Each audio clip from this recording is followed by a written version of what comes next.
नमस्ते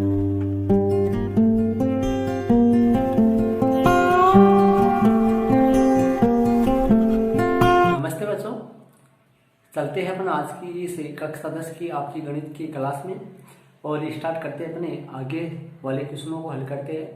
और प्रश्न नंबर 24 से अपने इस वीडियो में स्टार्ट करेंगे। जो आपका चैप्टर 8 है ऊंचाई और दूरी चल रहा है, इसके क्वेश्चन नंबर 24 से स्टार्ट करेंगे। क्योंकि इससे पहले अपने प्रश्न नंबर 23 तक हल कर लिए। जो वीडियो आपके सामने आ रहा है उसमें मैंने आपको 23 तक के क्वेश्चन हल करवा दिए थे। और आपने यदि उन पीछे वाले भागों के संबंधित वीडियो नहीं देखा है तो इस वीडियो के आई बटन है और साथ ही डिस्क्रिप्शन बॉक्स में आपको लिंक मिल जाएगा, तो वहाँ पे जाके आप 23 तक के क्वेश्चनों को पहले जरूर देखिए। तो स्टूडेंट्स, और इस वीडियो में अपने 24 वाले क्वेश्चन से हल करते हैं। 24 वाला जो क्वेश्चन है वो आपके सामने है, ध्यान लगा के क्वेश्चन को समझिए और इसका डायग्राम अपन समझ बनाते हैं स्टूडेंट्स। तो 24 का जो क्वेश्चन है वो आपके सामने है। एक 12 मीटर ऊंचा पेड़ तेज हवा से इस प्रकार टूट जाता है। एक 12 मीटर ऊंचा पेड़ है और ये तेज हवा से इस प्रकार टूट जाता है। तो स्टूडेंट्स ध्यान दीजिए, मैं यहाँ पर 12 मीटर ऊंचा पेड़ है, ये एपी जो है ये 12 मीटर ऊंचा पेड़ है। तो ये जो है ये 12m है, यहाँ पे मैं 12m लगा देता हूँ। ये लो, यहाँ तक जो है ये 12 मीटर है। तो ये 12 मीटर ऊंचा पेड़ है और ये तेज हवा के कारण से इस प्रकार टूट जाता है। तेज हवा के कारण से इस प्रकार टूट जाता है। तेज हवा से इस प्रकार टूट जाता है कि उसका शीर्ष जमीन को छूने लगता है। कि इस प्रकार टूट जाता है कि टूटा हुआ जो भाग है वो जमीन को इस प्रकार छूने लगता है। जैसे मान लो कि यहाँ से टूट जाए और टूटा हुआ भाग ये आ गया, यहाँ से टूट जाए और ये टूटा हुआ जो भाग है ये यहाँ पर आ गया। जो यहाँ पर बिंदु मान लो सी से टूट गया और ये जो सीबी टुकड़ा है, ये जो सीबी टुकड़ा है, ये सीबी टुकड़ा उधर से टूटकर जमीन को छूने लग गया और बी बिंदु यहाँ पर आ गया। ये लो, ये होगी क्षैतिज रेखा होगी। यहाँ पे कोण जो है वो 90 डिग्री का बन गया स्टूडेंट्स। ये लो, तो टूटा हुआ जो भाग है वो कौन है, सीबी है, और शेष भाग है वो कौन है, एसी है। और पूरा जो पेड़ है वो कौन है, एपी है, जिसकी ऊंचाई कितनी है, 12 मीटर है। तो स्टूडेंट्स आगे अपन चलते हैं। और जमीन के साथ 60 डिग्री का कोण बनाता है। टूटा हुआ भाग जमीन के साथ 60 डिग्री का कोण बनाता है, यही पे बनाएगा 60 डिग्री का कोण। आगे क्या कर रहा है, तो ज्ञात कीजिए कि हवा से पेड़ जमीन से कितनी ऊंचाई से टूटा है। पेड़ जो है वो जमीन से कितनी ऊंचाई से टूटा है, तो पेड़ जमीन से सी बिंदु से टूटा है, मतलब ऊंचाई कौन सी से टूटा है, एस सी ऊंचाई से टूटा है। तो अपने को एस सी ज्ञात करनी है स्टूडेंट्स। कौन सी ज्ञात करनी है, एस सी ज्ञात करनी है। पूरी कितनी है, ये 12 है, तो एस सी अपने को ज्ञात करनी है। ये पूरी 12 है, 12 में से अपन सी भी अपन घटा देंगे तो आपके सामने जो है वो एस सी आ जाएगी स्टूडेंट्स। कौन सी आ जाएगी, एस सी आ जाएगी। तो इसको अपन करते एस सी ज्ञात करते किस तरीके से करेंगे, ध्यान दीजिए। प्रश्न नंबर 24 है स्टूडेंट्स। 24 वाला जो क्वेश्चन है वो अपन करते हैं प्रश्न अनुसार चित्रांकन करने पर।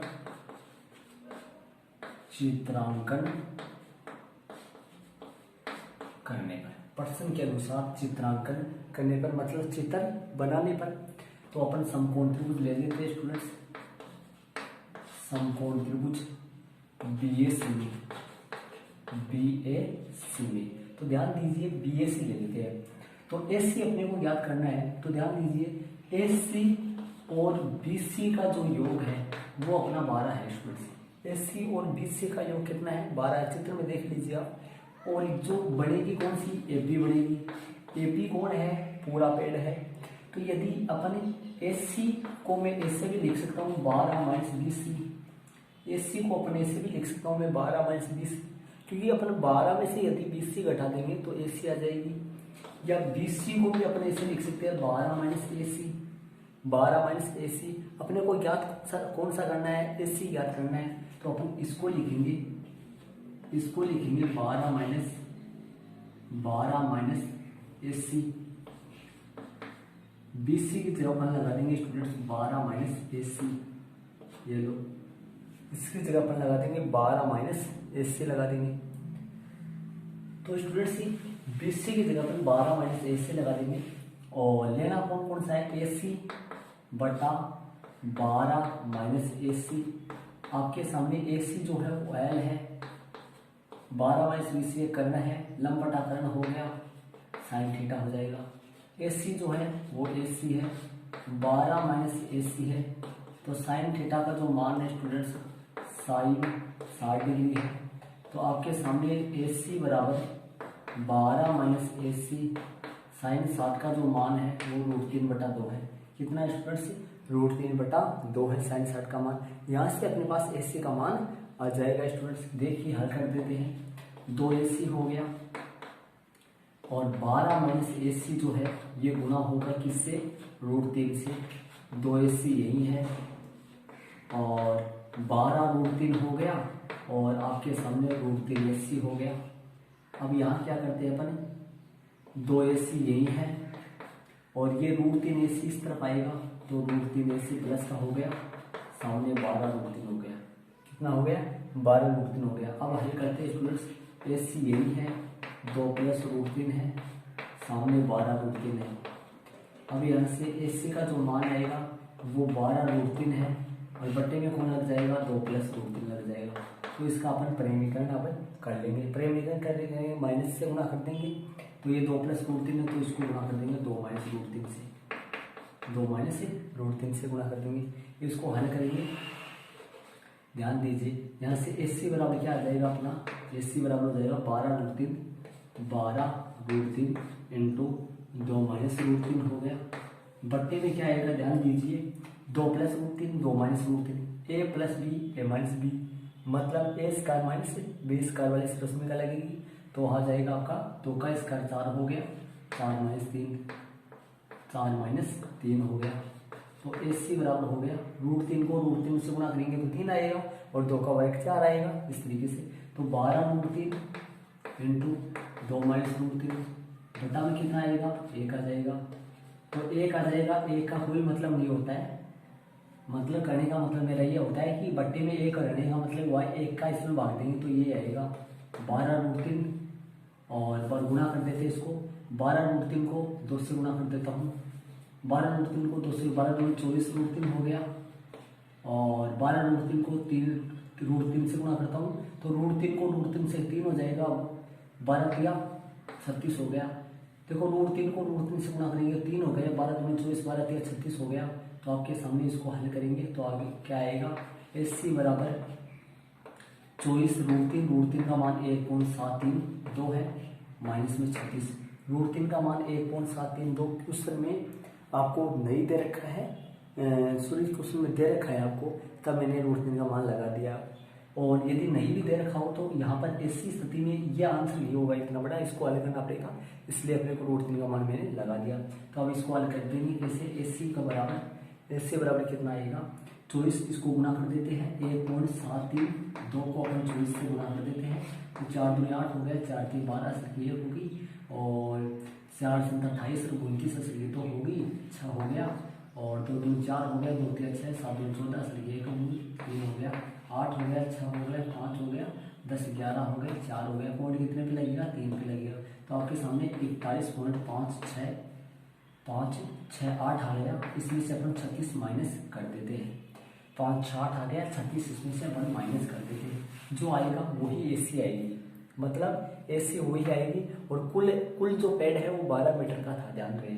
तो यहाँ पर माइनस अपन कर देते हैं, देखते हैं कितना आता है। यहाँ AC का जो मान है वो कितना आएगा देख लीजिए।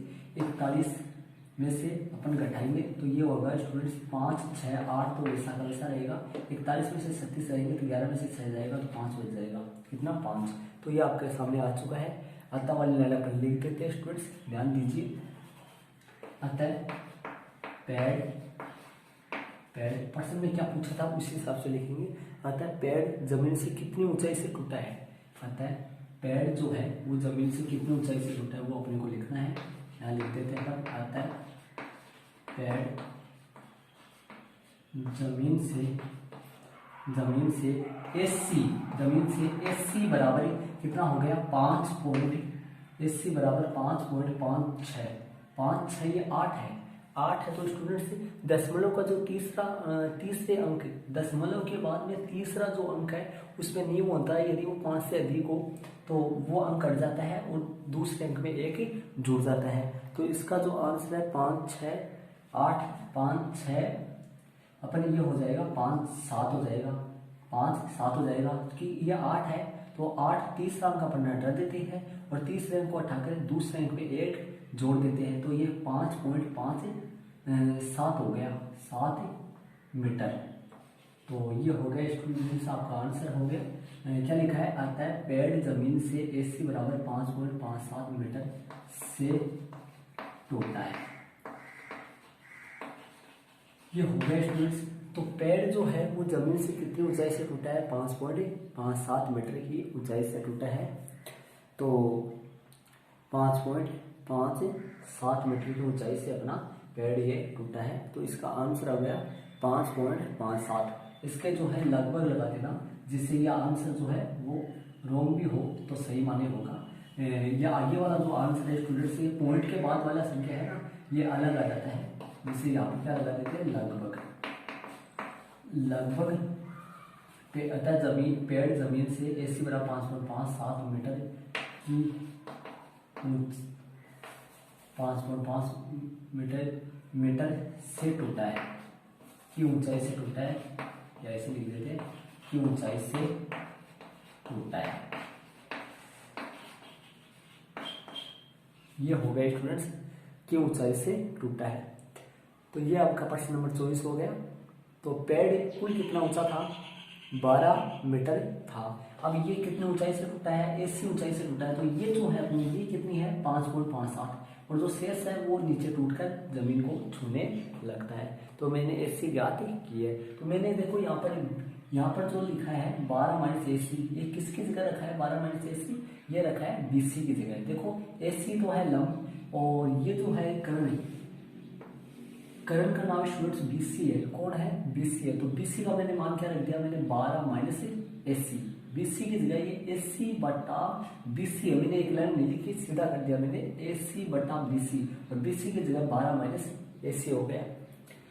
तो स्टूडेंट्स लंब बटा कर्ण साइन थीटा का सूत्र लगा है। इस तरीके से अपना हो चुका है प्रश्न नंबर 24। इसको आप अपनी नोटबुक में लिख कर लीजिए। इसी के साथ अपना आगे वाले प्रश्न नंबर 25 में चलते हैं। 25 का जो क्वेश्चन है वो अपन करते हैं स्टूडेंट। 25 का क्वेश्चन करते हैं। 25 का जो क्वेश्चन है वो अपन कर लेंगे। 25 का क्वेश्चन आपके सामने है स्टूडेंट्स। तो क्वेश्चन नंबर 25 में ध्यान दीजिए। क्वेश्चन 25 करेंगे। एक राजमार्ग एक मीनार के नीचे से होकर गुजरता है। एक राजमार्ग एक मीनार के नीचे से होकर गुजरता है। जैसे ये राजमार्ग है, ये मीनार है, नीचे से होने का मतलब ये हुआ स्टूडेंट्स पास से होकर जा रहा है।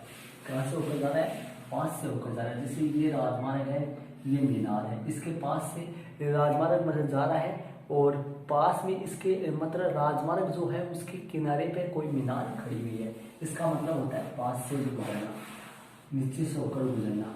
ये लो, ये हो गया। ये AP जो है ये तो राजमार्ग आपका, ये राजमार्ग है बिंदु C वाला, और ये जो है मीनार है। अब ये क्या कर रहा है सुन लीजिए ध्यान से। एक राजमार्ग एक मीनार के नीचे से होकर गुजरता है। एक आदमी मीनार के शिखर से एक कार को अवलंबन कौन, एक आदमी मीनार के शिखर से, एक आदमी जो है वो मीनार की चोटी पे खड़ा हुआ है। एक आदमी स्टूडेंट से वो मीनार की कहाँ खड़ा हुआ है, चोटी पे खड़ा हुआ है, यहाँ पे खड़ा हुआ है। और यहाँ पे खड़ा होके क्या देखता है, एक कार को 30 डिग्री कोण पर अवलंबन कोण पर देखता है।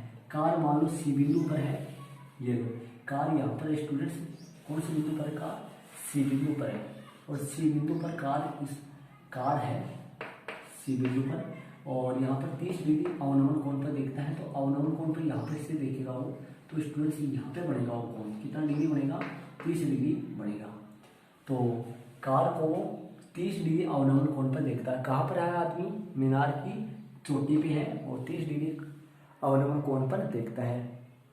तो एक आदमी मीनार के शिखर से एक कार को अवनमन कोण 30 डिग्री पर देखता है। वह कार एक समान गति से मीनार के नजदीक आ रही है। वह कार एक समान गति से मीनार के पास जा रही है। मतलब सी पे थी ना, तो धीरे धीरे धीरे धीरे वो कहाँ जा रही है, बिंदु एक पर जा रही है। एक समान गति का मतलब ये हुआ स्टूडेंट से समान चाल से वो जा रही है, बिंदु एक की तरफ जा रही है, मतलब मीनार की ओर जा रही है। वो किस ओर जा रही है स्टूडेंट से, मीनार की ओर जा रही है। आगे क्या करें, 6 सेकंड के पश्चात कार का अवनमन कोण 60 डिग्री हो जाता है।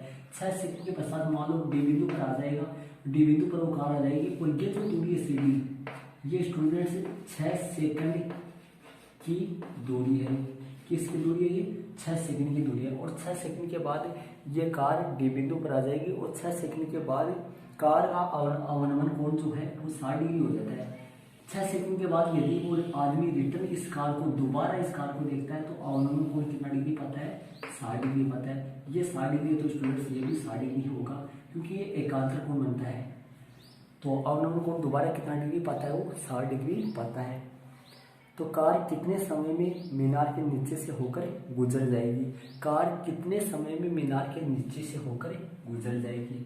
तो स्टूडेंट्स अपने को देखो, कार सी पे थी स्टार्टिंग में, सी से डी पे चलेगी तो कार को कितना टाइम लगा, 6 सेकंड। अब अपने से ये बताना अगले को, डी से यदि कार ए तक पहुंचे, मतलब ए का मतलब मीनार के नीचे से होकर गुजरी, अर्थात डी से ए तक पहुंचे तो उसको कितना टाइम लगेगा, ये अपने को याद करना है। डी ए दूरी तय करने में लगा समय अपने को याद करना है स्टूडेंट्स। तो ध्यान दीजिए, सबसे पहले अपन लिखते थे यहाँ प्रश्नानुसार चित्रांकन करने पर समकोण त्रिभुज ले लेते हैं स्टूडेंट्स। कौन कौन सा लेते हैं, एक तो डी ए बी ले लेते हैं, डी ए बी में। तो डी ए बी बताओ, ए बी ले लेते हैं, आधार कौन है, ए डी है, और टेन थीटा हो गया, थीटा का मान 60 डिग्री है। ए बी का ए बी हो गया, ए डी का ए डी हो गया, और टेन थीटा का मान कितना हो गया, √3 हो गया। ये हो गया आपके सामने √3 हो गया। तो यहाँ से ए बी का जो मान आएगा वो क्या आएगा स्टूडेंट्स, ए डी √3 आएगा। ले लो। इसी प्रकार समकोण त्रिभुज या पुनः लगाएंगे यहाँ, पुनः समकोण त्रिभुज देखो जी कौन सा हो गया, समकोण त्रिभुज कौन सा हो गया, सी ए बी में। बताओ जी सी ए बी कहा गया, ए बी आ गया, ए बी बता ए सी हो गया, तो आपके सामने टेन थीटा हो गया। ए बी का तो ए बी हो गया। ए सी की जगह अपन क्या लिख देंगे, ए सी की जगह अपन टुकड़े लिखेंगे, ए सी की जगह लिख देंगे C D plus A D. क्या लिख देंगे, ध्यान से देखो, ए सी की जगह लिख देंगे C D plus A D. सामने टेन थीटा का जो मान है वो 30 डिग्री है, तो यहाँ पर ए बी का तो ए बी, और यहाँ पर लिख देंगे C D plus A D, और ये है √1/√3 हो गया। टेन 30 का मान 1/√3 हो गया। ये मान जो आया ये किसकी जगह है, एस सी बराबर A D C D plus C B जो है, एस सी का जो मान आया वो स्टूडेंट्स कितना है, C D plus A D, ये मान हो गया। अब यहाँ वज्र गुणा कर देते हैं तो देखिए क्या आ जाएगा, ए बी √3 बराबर C D plus A D, ये आ गया। वज्र गुणा कर दिया तो आपके सामने ये आ गया। अब अपन समीकरण 1 से ए बी का मान रख देते हैं। यहाँ जो ए बी है इस ए बी की जगह समीकरण 1 से मान रख देते हैं। क्या रख देते हैं, ए डी √3 रख देते हैं, एक √3 पहले से है यहाँ, तो C D plus A D आ गया। हल कर देते हैं स्टूडेंट्स। ये मान कहाँ से रख दिया मैंने, चौके लगा के समीकरण 1 से लिख देते हैं यहाँ, ठीक है। यहाँ से अपन मान रख देते हैं, हल कर देते हैं। इसको हल करेंगे तो ए डी को √3 से गुणा करेंगे तो 3 ए डी हो गया। कितना ए डी हो गया, 3 ए डी हो गया। ये ए डी 3 ए डी हो गया, ये ए डी इधर लाएंगे तो माइनस का ए डी हो गया, और सामने सी डी है, देखो ए डी इधर आएगा तो ये दो ए डी हो गया बराबर सी डी हो गया। तो ए डी बराबर जो है वो सी डी बटा 2 हो गया। ए डी बराबर हो गया सी डी बटा 2 हो गया। तो यहाँ से अपना ये हो गया, ये इसका मतलब ये हो गया स्टूडेंट्स, ए डी जो है वो सी डी की आधी है। देखो ए डी बराबर सी डी बटा 2, यदि सी डी में 2 का भाग दिया जाए तो ए डी आ जाती है, सी डी जितनी है उसकी आधी दूरी ए डी है। तो सी डी में जितना टाइम लगा उसका आधा टाइम ही ए डी में लगेगा। तो यहाँ पर लिख देते हैं अपन, अतः ए डी में लगा एडी दूरी में लगा समय बराबर, एडी दूरी में लगा समय बराबर सीडी दूरी में लगा समय बटा 2। तो यहाँ क्या हो गया देखो, एडी दूरी में लगा समय बराबर सीडी दूरी में लगा समय बटा 2 हो गया। तो सीडी दूरी में लगा समय बटा 2, सीडी दूरी में कितना लगा समय, कितना लगा 6 सेकंड हो गया, बटा 2 हो गया।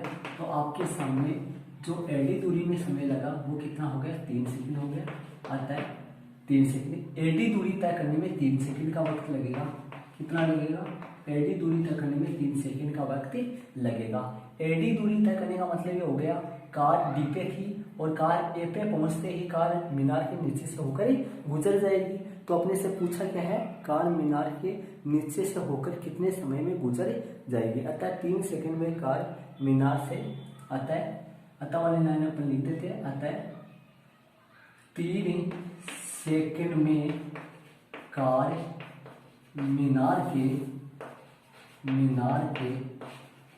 नीचे अतः 3 सेकंड में कार मीनार के नीचे से होकर गुजर जाएगी, अतः 3 सेकंड में कार मीनार के नीचे से होकर गुजर जाएगी। कितने सेकंड में, 3 सेकंड में जो कार है वो मीनार के नीचे से होकर गुजर जाएगी। तो इस प्रश्न का जो आंसर आया वो 3 सेकंड आंसर आ गया, कितना आ गया, 3 सेकंड आंसर आ गया। तो वो कार सीडी दूरी तय करने में 6 सेकंड का वक्त लिया था, जो क्वेश्चन में आपको दे रखा था। और अब एडी दूरी तय करने में वो कार कितना सेकंड का वक्त लेगी, 3 सेकंड का, क्योंकि सीडी से आधी अपनी एडी आई है। सीडी में जितना टाइम लगा उसका आधा समय एडी में लगेगा स्टूडेंट्स। ये हो गया अपना आपका, इसका आंसर 3 सेकंड आ गया। ये प्रश्न नंबर 25 हो गया, जिसका आंसर 3 सेकंड आ चुका है स्टूडेंट्स। इसको आप अपनी नोटबुक में अंकित कर लीजिए। चलते आगे वाले क्वेश्चन नंबर 26 में। प्रश्न नंबर आगे वाला अपन करते हैं। तो स्टूडेंट्स प्रश्न नंबर 26 अपन करेंगे। क्वेश्चन नंबर जो 26 है वो आपके सामने है, ध्यान दीजिए। क्वेश्चन 26 देखिए, क्वेश्चन 26 देखते हैं। प्रश्नानुसार चित्रांकन करने पर, प्रश्न के अनुसार चित्र बनाने पर या प्रश्नानुसार चित्रांकन करने पर लिखा है मैंने। आगे देखो क्या कर रहा है प्रश्न में, सुनो, डायग्राम बनाते हैं इसका समझ के। मीनार के आधार से और एक सरल रेखा में 4 मीटर और 9 मीटर की दूरी पर स्थित 2 बिंदु है। मीनार के आधार से एक सरल रेखा में, मीनार के आधार से बोल रहे हैं, तो मीनार के आधार से और एक सरल रेखा में, तो ध्यान दीजिए ये मीनार है, ठीक है। इसके आधार से मतलब आधार से एक सरल रेखा में, ये हो गया आधार इसका, ये आधार है, और एक सरल रेखा में 4 मीटर और 9 मीटर की दूरी पर स्थित 2 बिंदु। तो ध्यान दीजिए सी बिंदु हो गया, डी बिंदु हो गया। सी वाला जो बिंदु है वो 4 मीटर की दूरी पर है, और जो डी वाला बिंदु है वो 9 mm की दूरी पर है, ये 4 मीटर की दूरी पर और 9 मीटर की दूरी पर। जो मीनार का आधार ए है और ए से सी जो बिंदु है वो 4 मीटर की दूरी पर है, और ए से डी जो बिंदु है वो मीनार के आधार से 9 मीटर की दूरी पर है। आगे क्या कर रहा है सुन लीजिए ध्यान से। मीनार के आधार से 4 मीटर और 9 मीटर की दूरी पर स्थित 2 बिंदुओं से मतलब सी और डी से मीनार के शिखर का ऊर्ध्व कोण पूरक कोण है। मीनार के शिखर का ऊर्ध्व कोण पूरक कोण है। सी और डी से मीनार के शिखर का जो ऊर्ध्व कोण है, मतलब सी से एक बार तो मीनार के शिखर को सी बिंदु से देखे और एक बार मीनार के शिखर को डी बिंदु से देखे। तो स्टूडेंट्स ऊर्ध्व जो कोण है वो एक दूसरे का पूरक कोण है। पूरक का मतलब यहाँ पर थीटा है तो यहाँ पर होगा 90 डिग्री माइनस थीटा होगा, क्योंकि इन दोनों कोणों का योगफल 90 डिग्री होगा। तो यदि इसको अपन थीटा मानेंगे तो ये 90 माइनस थीटा होगा, क्योंकि ये जो कोण है वो एक दूसरे के पूरक कोण है। तो ये हो गया, तो ऊर्ध्व कोण एक दूसरे के पूरक कोण है। तो सिद्ध कीजिए कि मीनार की ऊंचाई 6 मीटर है। सिद्ध करो कि मीनार की ऊंचाई 6 मीटर है। ऐसा क्वेश्चन एग्जाम्पल भी आया था मेरे पीछे वाले वीडियो में जो एग्जाम्पल करवाया था उस एग्जाम्पल में भी था ऐसा क्वेश्चन का जो आंसर, जब मीनार के आधार से कुछ दूरी पर दो बिंदु हो, उन दोनों बिंदु से मीनार के क्षेत्र का यूनियन कोण जब एक दूसरे का पूरक हो, मतलब इन दोनों कोणों का योगफल 90 डिग्री हो, ऐसी स्थिति में मीनार की जो ऊंचाई है वो इन दोनों दूरियों के गुणनफल का वर्गमूल आएगा। मतलब 4 गुना 9 का जो वर्गमूल है वो मीनार की ऊंचाई आएगी। ऐसी स्थिति में दोनों बिंदुओं की मीनार के आधार से दूरियों के गुणनफल का वर्गमूल जो है वो आएगा यहाँ पर। तो स्टूडेंट्स अपने लगाते हैं, समकोण त्रिभुज ले लेते हैं। समकोण त्रिभुज CAB में तो AB बटा AC हो गया। AB है लंब, AC है आधार, तो आपके सामने ये जो है tan थीटा आ गया। AB ज्ञात करना है, AC आपका 4 है, tan थीटा का जो मान है वो थीटा ही है स्टूडेंट्स। तो AB का जो मान है यहाँ से अपना आ चुका है, ये हो, इसको यही छोड़ो, आइए अपन हल कर लेंगे। पुनः समकोण त्रिभुज ले लेते हैं DAB।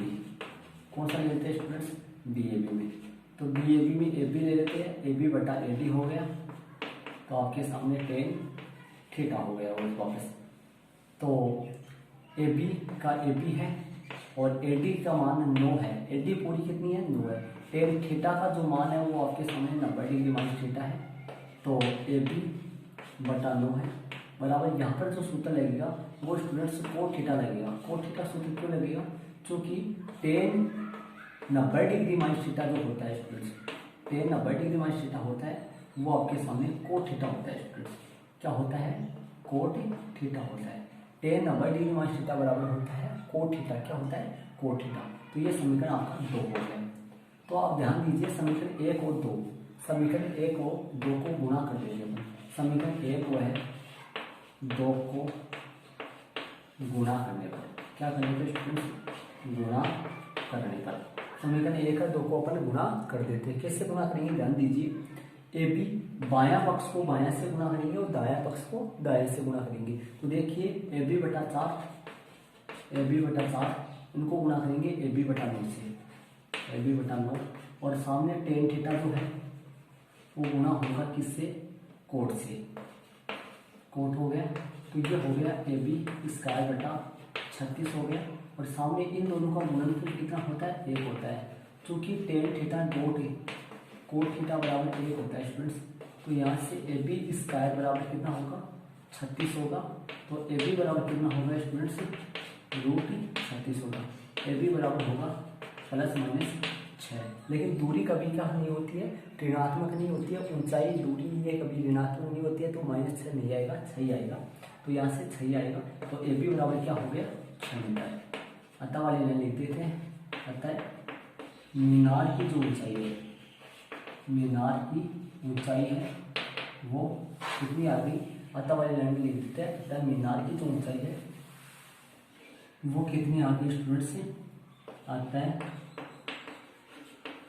मीनार की ऊंचाई है, कोष्टक में AB बराबर कितना हो गया? 6m हो गया। 6m हो गया। ये सिद्ध करना था क्वेश्चन, तो ये हो गया इति सिद्धम। ये हो गया मीनार की जो ऊंचाई है वो 6 मीटर आ गई स्टूडेंट्स। ये आपके सामने हो गया क्लियर। तो प्रश्न नंबर 26 है ये, इसमें क्लियर हो गया। तो इसके बाद में स्टूडेंट्स प्रश्न नंबर 27 और प्रश्न नंबर 28, ये 2 क्वेश्चन आपके इस एक्सरसाइज में और बच रहे हैं। 28 2 क्वेश्चन और हैं, फिर आपकी ये एक्सरसाइज कंप्लीट हो जाएगी स्टूडेंट्स। ये 2 जो क्वेश्चन है वो आपको मैं अगले वाले वीडियो में कराऊंगा। तो स्टूडेंट्स ये वीडियो आपको कैसा लगा कमेंट्स बॉक्स में कमेंट्स करिए, और साथ ही वीडियो को शेयर कीजिए। और इस वीडियो में मैंने आपको 3 क्वेश्चन करवाए हैं। क्वेश्चन कौन कौन से करवाए हैं? 24, 25 और 26, ये 3 क्वेश्चन इस वीडियो में मैं करवाया हूँ आपको। और इससे आगे वाले वीडियो में आपको 2 प्रश्न और करवा दिए जाएंगे। उसके बाद में ये एक्सरसाइज आपकी कंप्लीट हो जाएगी स्टूडेंट्स। तो यदि आप नए हो चैनल को, पहली बार आए हैं चैनल पे, तो चैनल को जरूर सब्सक्राइब कर लेना। घंटी का बटन है उसको जरूर दबा लेना, जिससे नया जो वीडियो चैनल पर अपलोड होता है उसकी सूचना आपको मिल जाए। ओके स्टूडेंट्स, अपने इसी के साथ अगली वाली नई वीडियो के साथ मिलते हैं। जब तक के लिए थैंक्स।